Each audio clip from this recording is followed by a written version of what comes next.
Hello and welcome to Moving Iron Market Roundup with Chip Nellinger. Chip, man, looks like the last half of the week there wasn't a whole lot of good news that came out. Sounds like China decided they're kind of over the whole trade talk thing for a little while. They're not going to come back to the table.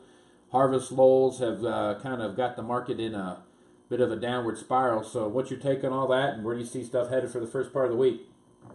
Yeah, we had a really ugly close for the week in beans especially, but corn as well. And any news we did have just was no good. So that didn't help. So we had the weather clearing out, harvest getting back, picked up pace a little bit. A lot of guys here in the Eastern Corn Belt, a lot of guys finishing up on corn. We were able to get, 3 or 4 days of running in beans. Export sales Thursday were horrific. China's canceled net like at least 300,000 tons of beans this past week. So that was taken as, a negative. Like you mentioned, China kind of put some news out that they're done, with trade talks, although there really weren't any going on. I don't know if that was just political or jawboning, but the market didn't take that very well. So beans really got beat up there late in the week. Put our highs in for the week actually on Monday. Might have even been last Sunday night or the overnight, and just sold off from there. So we ended up, I think, about 40 cents off the highs in beans for the week last week, and that drug corn with it. The good news is we should be getting to some support here, particularly in the low to mid 360s in December corn, which is where we're at. Unfortunately, though, beans did not close very well technically. If you just throw anything about the fundamentals away and look at the charts, beans would have some more downside here. Unfortunately, they closed under a trend line. Not a real good technical performance in beans, and you would think that they could have a little more selling pressure to start the week. We're pretty stable here in the overnights, kind of fractionally either side of unchanged. So there's not been a lot of news, to affect things at least over the weekend, and we'll see where we go here to start the week. But not a real good performance last week, and they would just logically think that we've got some more selling pressure, especially in beans, to hit that market here in the first half of the new week. What's ahead? Well, the problem is we've got a lot of beans left in the field and a fair amount of corn. So harvest is ongoing. That's going to pressure things. November, I believe it's the 8th, is the November crop report, so that's still a couple weeks away. And between now and then, no news is bad news. And as harvest advances, it'll continue to weigh on things a little bit. Bright spot maybe is wheat. It at least is not going anywhere. It did close a little bit lower on the week, but not a huge deal. And that's just been going sideways for going on 4 months now. So it's kind of building a base. That's what you like to see.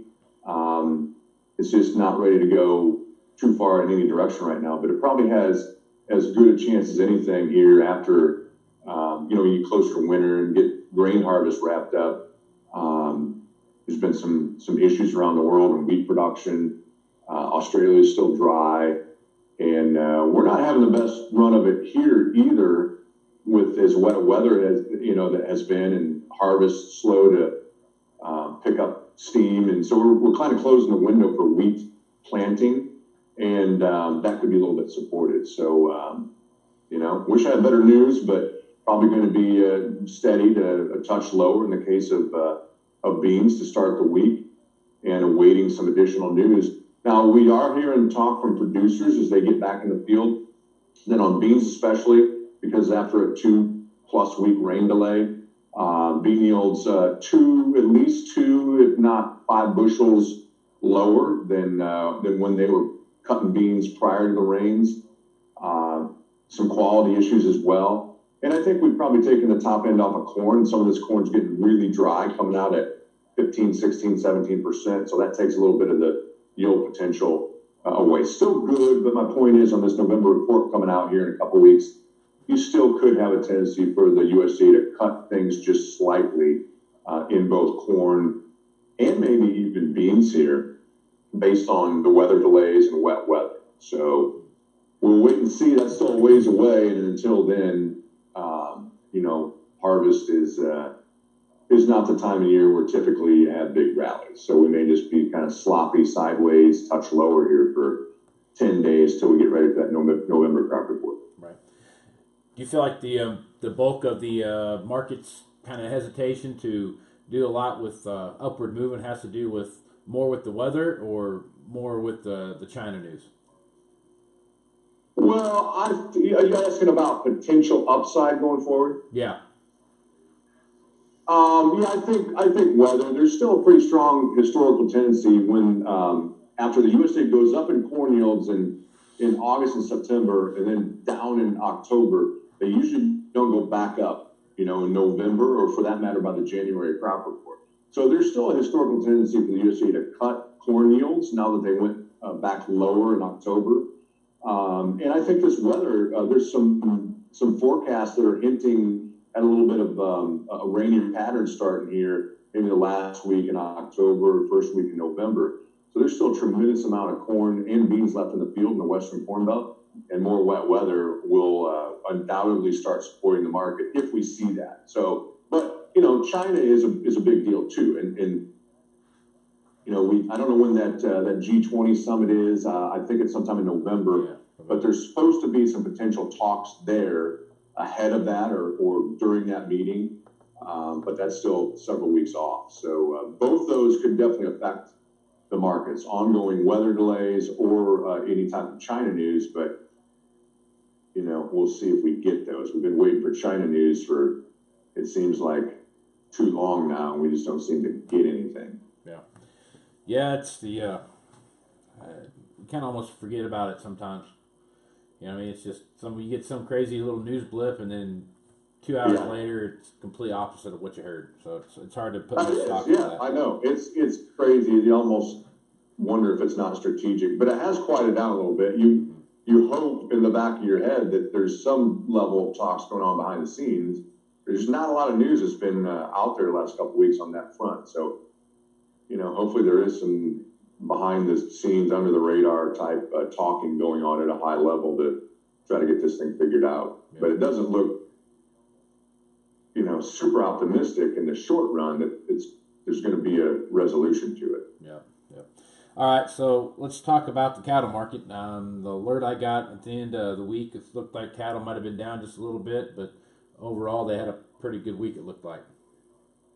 Yeah, cattle a little bit lower. We had a cattle on feed report Friday after the close, and there's I think 8 in a row. Don't quote me on that. I think 8 months in a row on cattle on feed reports, showing all-time record high numbers of cattle on feed. This time, however, finally, you knew what happened eventually.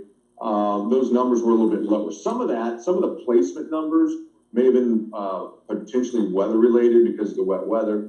But irregardless of that, it was a little bit supportive compared to expectations.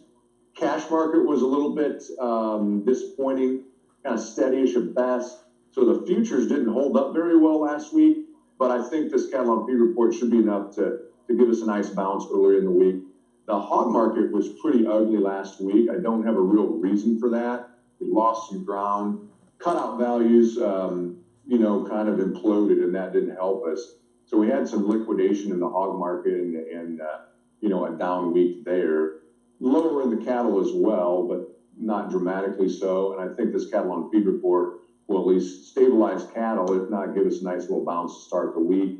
And maybe even lead to some higher cash trade, which could build on itself and give us a nice rally here in cattle. We'll have to see how the market reacts. Sometimes it doesn't react as logically as you think it would. You have negative cattle on feed reports, and you think, oh no, the market's going to be limited down and it rallies.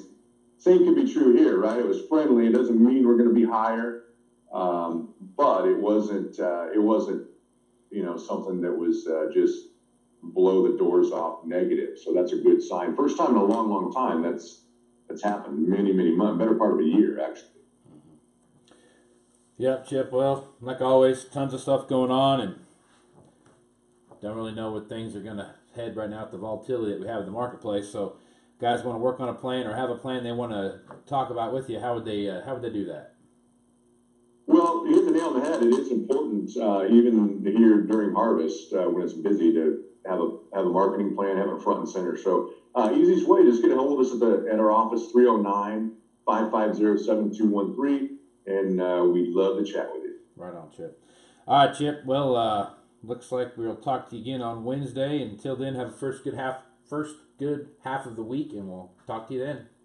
Sounds good. You do the same. We'll talk Wednesday. All right, thanks, buddy. All right, thanks.